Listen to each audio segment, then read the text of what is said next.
There are several interesting things we can learn from this year's results. The first is that longevity, lasting a long time within Most Admired, within the top 20, is no easy thing.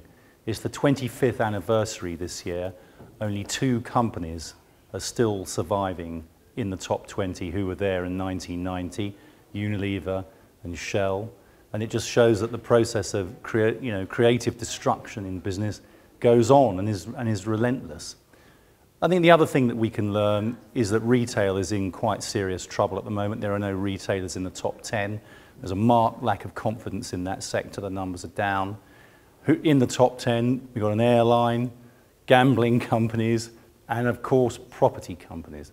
Property continues to be a boom sector in the UK, which of course has its advantages and disadvantages. I think it's tremendous that Carolyn McCall has won Most Admired Leader and is the first woman to do so.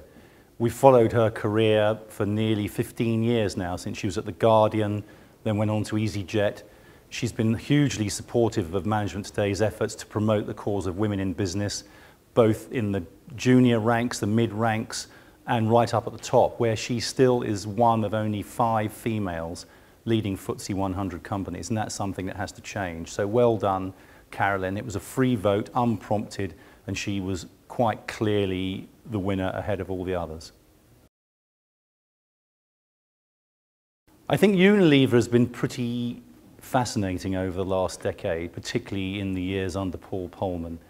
They played what many thought was a very high-risk strategy with the sustainability thing, getting rid of short-term financial goals in favor of the medium and long-term, and many people were skeptical about that. But this just shows that it might well be the way forward for business, and it's starting to pay dividends for them now.